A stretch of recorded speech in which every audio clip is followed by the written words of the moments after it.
하나님의 은혜가 이 시간 우리들 모두에게 임하기를 주의 이름으로 축원합니다. 오늘 말씀의 제목 한번 따라하시죠. 우리 아이들에게 거룩한 추억이 있게 해야 합니다. 아멘. 믿음 되길 바랍니다. 여러분들 고향 다 있죠. 고향을 한번 떠올려 보시기 바랍니다. 고향을 떠올려 보시고 고향에 대한 좋은 추억을 한번 떠올려 보십시오. 그리고 그 추억이 만들어지게 해줬던 사람들을, 고마운 사람들을 한번 떠올려 보십시오. 거기 아마 여러분들 어머니도 계실 수도 있고, 아버지가 계실 수도 있고, 선생님이 있을 수도 있고, 또 친구가 있을 수도 있을 겁니다. 또 어떤 분은 목사님이 계실 분도 있겠죠. 그분들한테 고마워하면서 나는 내 자녀들과 지금 내 후손들에게 어떤 좋은 추억을 만들어주고 있나까지 한번 생각해 보십시다. 그러면서 오늘 말씀을 들으면 좋겠습니다. 우리 둘째 녀석이 4살인가 5살 뭐 그때입니다. 막 이렇게 다니고 이럴 때예요. 근데 이제 어느 날 저희 집사람한테 저희 교회 여자 집사님들 몇 분이 이렇게 오셔가지고 아주 조심스럽게 사모님 교회 옮기신다며요 이런 거예요. 지금으로부터 한 거의 25, 6년 전인데 그때 뭐 전혀 생각이 없었을 텐데 우리 사람이 그런 적 없다고, 우리 옮기지 않는다고, 왜 그러냐고, 누가 그러냐고 그러니까 둘째 하진이가 그러고 다닌다는데요 그런 거예요. 그래서 그런 적 없는데 이제 그리고 이제 아니라고, 걱정하지 마시라고 이제. 그래 교인들이 이제 그때만 해도 교회가 어렵고 힘드니까 목사님이 이제 고생하다가 도저히 못 견뎌서 가시나 보다, 이제 그런 생각까지 한 겁니다. 이제 출처를 찾아보려고 이제 우리 둘째 놈이 그랬다니까 걔한테 이제 와서 이제 엄마가 조곤조곤 물어본 거예요. 왜 그랬냐 이렇게 하니까 걔 하는 말이, 그 당시는 교회가 작아서 57평 본당 하나만 있어요. 부속 건물이고 뭐 1층이고 1층만 있고 2층 3층도 없고 지하도 없고 그거만 하나예요. 그러니까 여름 성경학교를 하긴 해야 되는데 이게 유치부부터 교회학교까지 한꺼번에 하면 이게 장소가 좁아서 못 하는 거예요. 그래서 한 주간은 교회학교가 먼저 하고 그다음 주간은 이제 유치부가 이렇게 하는 겁니다.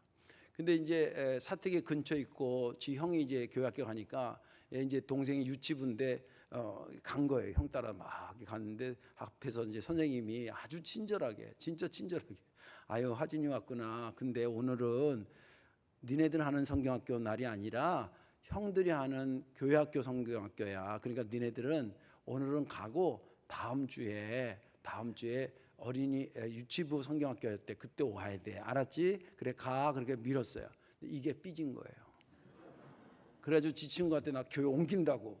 근데 그 친구한테 집에 가서 엄마 하진이 교회 옮긴대. 그러니까 그 엄마는 그 전후좌우를 모르고 목사님이 떠나시나 보다.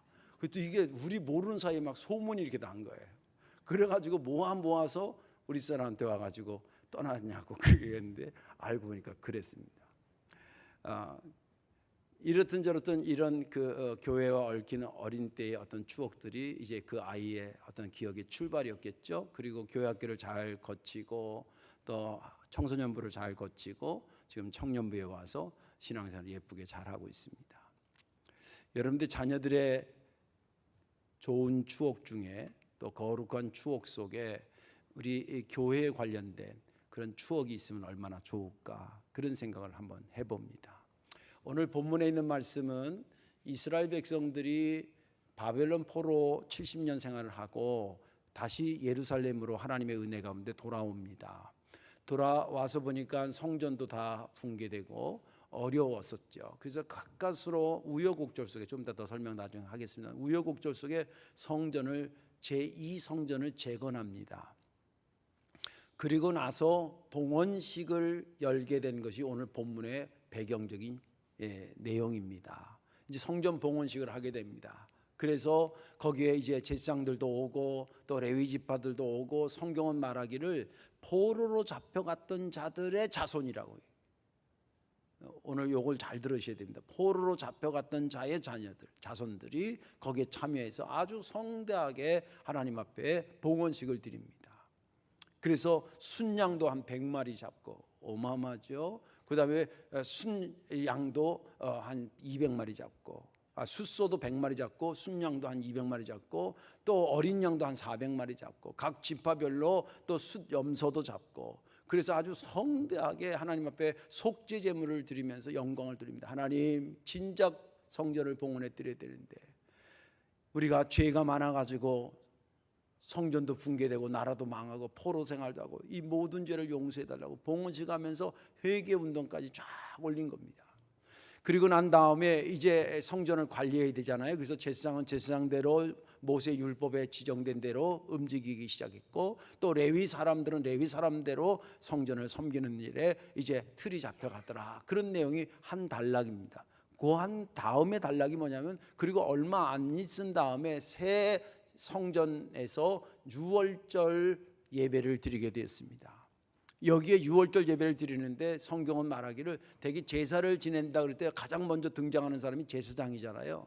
그런데 오늘 본문에는 공교롭게도 그렇게 되지 않고 포로로 잡혀갔던 자의 자손들이 이 유월절을 준비하는 것처럼 표현하고 있습니다. 그리고 거기에 제사장들과 레위 사람들이 자기 몸을 정결케 하고 옷을 갈아입고 그들과 함께 하나님 앞에 영광의 이 유월절 예배를 극진히 드립니다. 그리고 거기에 이제 포로로 잡혀갔던 자의 자손과, 그리고 그동안 타락하고 이방인을 쫓아갔다가 죄 가운데 있었던 사람들이 회개하면서 하나님 앞에 그 예배에 참여하면서 다시 유월절이라는 것은 구원받은 날에 대한 거거든요. 그 주님이 구원하신 그 은혜를 생각하면서 머리를 조아리고 함께 예배드리고 회개도 하고 음식을 같이 먹게 됐다. 그리고 그 모든 것을 총정리하면서 이 모든 것이 가능해졌던 것, 다시 말해서 성전을 건축해서 봉헌하고 유월절 예배를 드리게 된 이 모든 것이 가능한 것이 하나님의 은혜였었다. 그리고 하나님께서 성전을 재건할 수 있도록 페르시아의 왕이었던 다리오 왕의 마음을 감동해서 돕게 하고, 그래서 이 성전이 봉헌되고 이 유월절 예배가 가능하게 된 것이더라 라고 하는 것으로 오늘 본문은 끝납니다. 저는 지난 주간에 이 본문을 보면서 계속 보게 된 것이 뭐냐면, 사로잡혔던 자의 자손들, 그런 겁니다. 사로잡혀갔던 자의 자손들, 이게 4번이나 언급되고 있습니다. 이 사람들이 왜 중요하고 눈여겨보게 됐냐면, 이 사람들은 성전에 대한 경험이 없었던 사람들. 여러분, 포로로 잡혀가는 동안에 70년이에요. 그러니까 포로로 잡혀가서 거기서 태어났어도 오면 70세예요. 성전을 포로 잡혀갈 때 성전이 이미 다 붕괴되면서 쫓겨갔거든요. 그러니까 거기서 난 자손들이에요. 그러니 성전에 대한 기억이 하나도 없어요. 그리고 유월절에 대한 추억이 없는 사람이에요.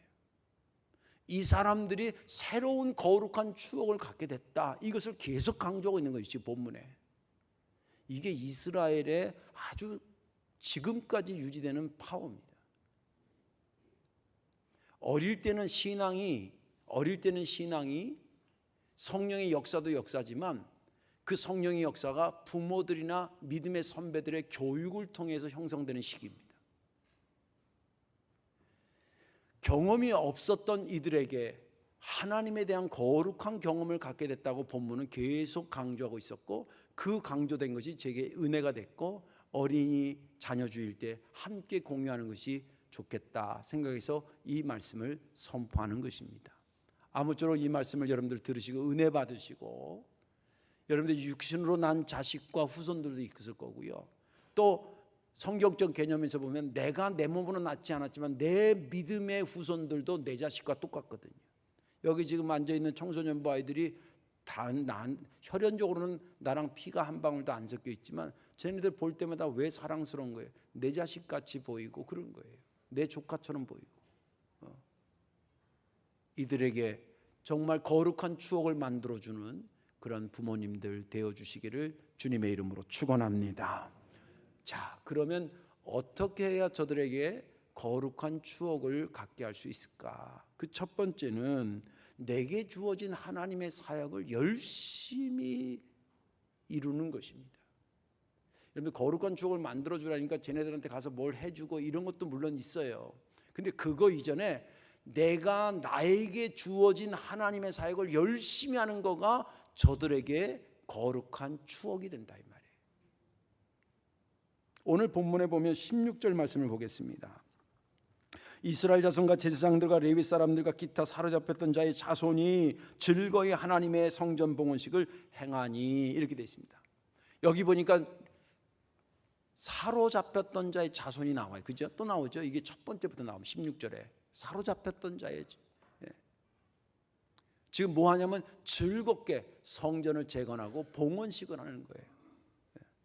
근데 이 성전이 재건되는 그 과정을 조금만 아는 사람이라면 박수를 보낼 수밖에 없는 축하의 자리예요.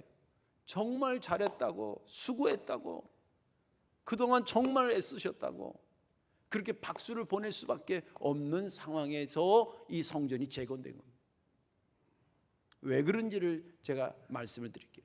이스라엘 백성들에게 있어 그들의 민족의 역사는 성전의 역사와 맞물려 있습니다. 그래서 성전의 상태가 어떤가가 민족의 상태가 어떤가로 해도 거의 이꼴 개념입니다. 그들에게 첫 번째 성전을 주신 것이, 물론 성막 뭐 그전에도 있지만 그거 빼고 성전으로 얘기했을 때 첫 번째 성전이 다윗 왕의 아들 솔로몬 때 짓습니다. 사실은 준비는 다 누가 했냐면 아버지 다윗이 믿음 안에서 다 해놓은 겁니다. 그리고 성전을 정말 은혜 가운데 지었습니다. 얼마나 믿음이 좋았는지 모릅니다. 그때 하나님께서 7년 동안 짓는 동안에 철저하게 보호해 주셔서 다른 나라가 침략해 오지 않았습니다. 아주 보호하심 속에서 그것을 잘 짓고 그들의 믿음도 굉장히 좋았습니다. 그리고 아름답게 성전을 지은 다음에 신앙이 더 좋아져야 될 거 아니에요. 교회를 새로 지으면 부흥돼야 될 거 아닙니까? 그 자리를 채워야 될 거 아닙니까? 예를 들자면 그래야 되는데 안타깝게 이스라엘 백성들은 그러지 못했습니다. 점점 신앙이 떨어져 가지고 여러 명의 선지자를 통해서 경고했는데도 듣지 않고 하다가 하나님께서 진짜 호된 매를 드러냈는데 그게 서기전 586년에 바벨론의 몽둥이였습니다. 그래서 그들을 쳐서 나라가 망하고 그 이스라엘 백성들은 강제로 바벨론 나라에 포로로 가서 70년 생활합니다.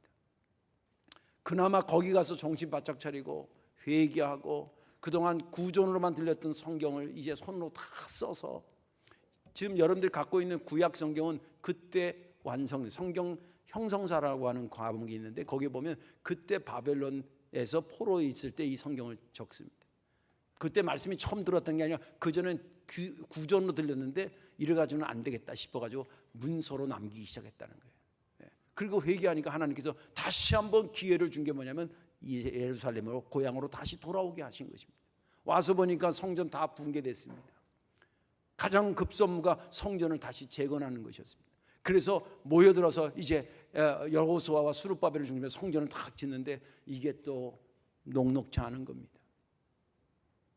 거기 먼저 와서 정착하고 살았던 사람들이 페르시아 왕한테 투서를 해가지고 고발을 합니다.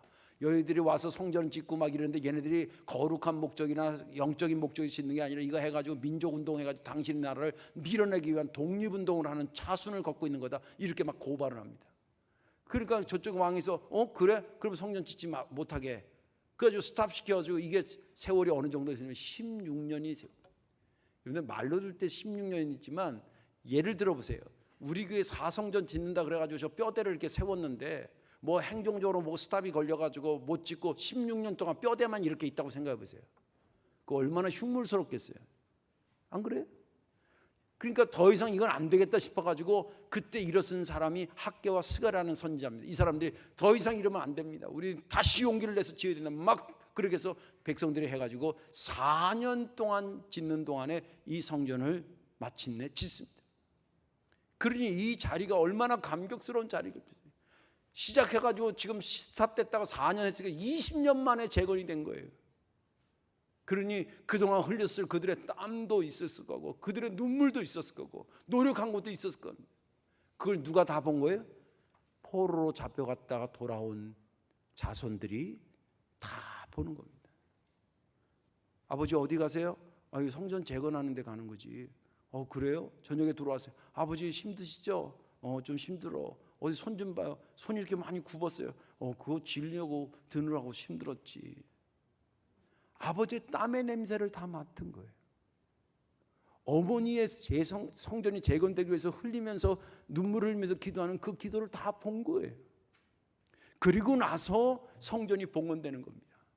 여러분들 그때 그 자손들의 마음에 무엇이 떠올랐겠어요? 이걸 돈으로 지었다고 생각하겠어요? 이것을 우리 노력으로 지었다고만 생각하겠어요?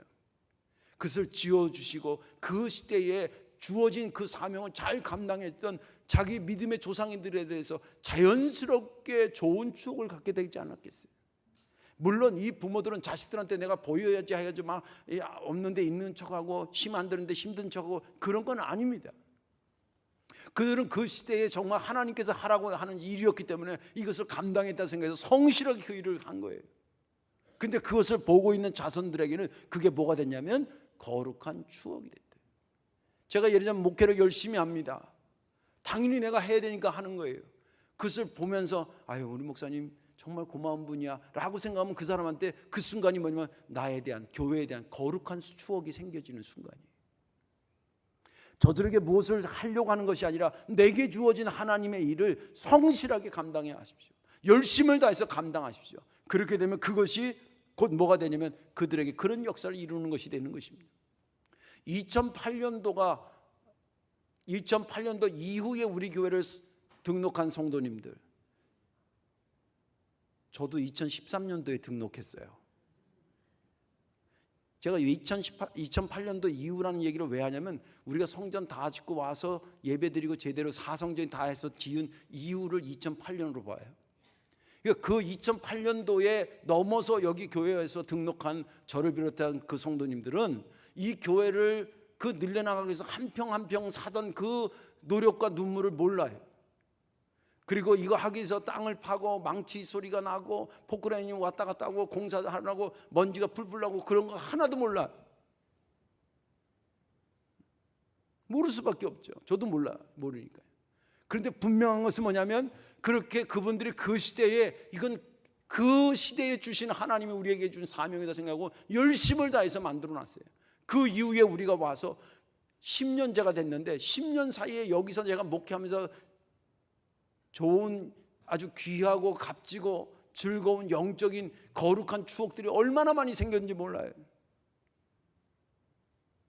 그때 2008년도에 만약에 그 성전 지어야 될 그때 아유 지으려면 힘들어요. 아유 하지 마세요. 아유 안 해야 돼요. 이러고 그분들이 안 했다 그러면 물론 하나님의 역사는 어떤 방법으로 다르게 역사하실지 모르겠지만 적어도 이 사성전 지후에 와서 신앙생활하면서 생겨진 거룩한 추억은 없었을 거라는 거예요. 그분들은 우리에게 거룩한 추억을 만들어주기 위해서 일부러 그때 한 것은 아닙니다. 그 시대에 그들에게 주어진 하나님의 사명이기 때문에 최강렬 목사님이나 또 장로님들이 모든 교우들이 허리띠를 졸라매고 그렇게 참여했던 것입니다. 그것이 그 이후에 등록한 모든 사람, 상당한 사람들에게 거룩한 추억의 근간이 됐다는 것입니다. 그런 의미에서 지금 우리에게 주어진 것을 성실하게 하십시오. 이것이 누구인지는 모르지만 누군가에게 거룩한 추억을 만들어주고 있는 것이 되기 때문입니다. 믿음 되시길 바랍니다. 두 번째는 어떻게 후손들에게 거룩한 추억을 만들어주냐면 직접 참여시키는 것입니다. 구경꾼으로 내버려 두지 않는다는 거예요. 직접 참여시키는 겁니다. 19절 말씀을 보겠습니다. 사로잡혔던 자들의 자손이 첫째 달 14일에 유월절을 지키되 이렇게 되어 있습니다. 여기 19절은 유월절을 지키게 됐다라고 하는 것을 얘기하는데 대개 구약에서 제사에 대한 이야기를 나올 때 반드시 먼저 등장하는 게 제사장입니다. 우리도 그런 성향이 있잖아요. 이번 추수감사절 우리 담임 목사님 중심으로 해서 온 교인들이 뭐 이렇게 표현할 때가 많잖아요. 그죠? 왜냐하면 집례하니까. 그런데 19절은 분명히 유월절을 제2성전을 새로 짓고 나서 첫 번째 드리는 유월절을 얘기하면서 제사장을 먼저 언급하지 않고 포로 잡혔다 돌아온 그들의 자손이 됐다고 마치 그들이 주관해서 한 것처럼 얘기하고 있습니다. 왜 그랬을까요? 어떻게 하다 보니까 그랬을까요? 아닙니다. 성경은 그냥 적힌 게 아니에요. 성경이 여기서 말해주고 하고 싶은 것은 아까도 말한 것처럼 이들은 새 성전에 대한 추억도 없고 유월절에 대한 추억도 없었던 사람이라. 근데 이 사람들이 처음 이것을 지금 하고 있는 거예요. 이것을 처음 하게 됐다는 거예요. 이들이 참여하게 됐고 이들이 경험하게 됐고 이들에게 거룩한 추억이 만들어지고 있다는 것을 지금 가르쳐주고 있는 겁니다. 그렇게 해석하는 이유는 크게 두 가지인데, 하나는 16절에서 18절은 성전 재건에 대한 것입니다. 이때 주도적으로 사역했던 사람들은 제사장들과 레위 사람들과 믿음의 선배들이었습니다. 그 사람들이 노력해서 지어줬습니다. 그리고 19절은 뭐냐면 그렇게 지어준 성전에서 이제 성도들, 그 이후의 후손들이지, 말하면 포로로 잡혀갔다가 돌아온 자의 자손들, 포로로 잡혀갔던 자의 자손들이 그들이 중심이 돼서 활동하기 시작했다라는 것을 암시하는 것이라는 거예요. 그리고 또 한 가지는 뭐냐면 아까도 말한 것처럼 이 본문 안에 사로잡혀갔던 자의 자손이라는 얘기를 4번이나 계속 언급하고 있어요.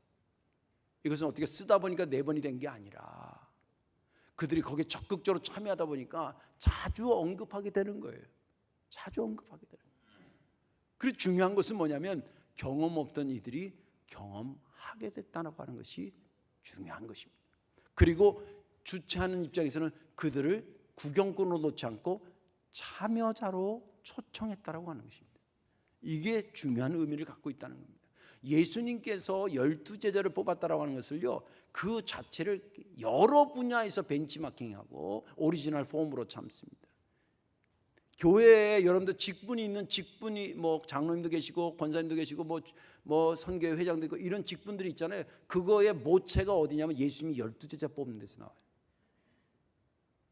리더십 연구할 때도 리더십은 사람을 키우는 거라고 하는 그 오리지널 폼이 어디서 나오냐면 예수님이 12제자 뽑는 것이 나와요. 여러분, 능력의 관점에서 본다고 생각해 보세요. 예수님이 힘이 모자라 가지고 12제자를 도와달라고 뽑은 것 같아요? 예수님이 구원의 완성인 십자가를 질 때 자기 혼자는 도저히 질 수 없으니까 제자들을 12명 뽑은 것 같아요? 아니, 혼자 하셔도 충분히 하실 수 있어요. 실제 예수님이 십자가 달려 돌아가실 때 제자들이 몇 명이나 그 곁에 있었어요? 다 도망갔어요. 거의 홀로 십자가를 지셨어요. 그럼에도 불구하고 주님은 12제자를 뽑았어요. 이유가 뭐겠어요? 생명 살리는 데에는 나 혼자 할 일이 아니라는 거예요. 그 복음을 믿는 모든 사람이 참여해야 된다는 것을 강조하고 또 강조하는 것입니다. 그래서 교회가 담임 목사만 있는 게 아니에요. 장로님들도 세워드리고, 이게 계급이 아니에요. 봉사하는 거예요. 섬기는 거예요. 또 권사님도 세워주고 각 여성계 회장들, 교사들 세우고 하는 거 뭐냐면 생명 살리는 것은 누구든지 참여해야 된다는 게, 누구든지. 예. 이것을 강조하는 것입니다. 구경꾼으로 두지 말고 그게 교회를 위해서 좋은 게 아니라 참여자로 만드는 거예요. 올해 우리 여기 청소년 아이들이 와서 예배드렸습니다만은 벌써부터 하고 싶었는데 좀 늦어진 감이 있지만 올해부터는 한 달에 2번씩 어른 예배라는 게 좀 그런데 우리들 예배에 함께 참여해서 드리죠. 예. 어차피 얘네들이 커서 예배드리는 어디서 여기 와서 같이 드리는 거예요. 그러니까 교회 학교 때까지는 어쩔 수 없지만 이제 청소년부 될 때는 얘네들 다 자기 생각이 있어요. 저렇게 가만히 있는 것 같아도 다 자기 생각이 있어요. 이 자기 생각이 있을 때에 여기에 대한 것도 잘 익숙하게 자기 생각에 들어와 있어야 됩니다. 그래서 쟤네들 이제 어르신 예배다 이렇게 바라보는 게 아니라 함께 참여하자. 그리고 또 다음 주에 이제 저기 어르신들 꽃 따라 드리는 거 있잖아요. 우리는 뭐 그냥 별거 아닌 것이지만 쟤네들은 1년에 그게 대목이에요. 그래서 얼마나 나름대로 준비하는지 몰라요. 뭐 꽃을 어떻게 하고 누가 어디서 하고 뭐 작전을 짜고 막 이래요. 다 쟤네들한테 거룩한 추억이에요. 또 청년부 애들한테 너네들 1년에 52주인데 51주 대접받잖아. 그러니까 한 주 정도는 섬길 줄 알아야지.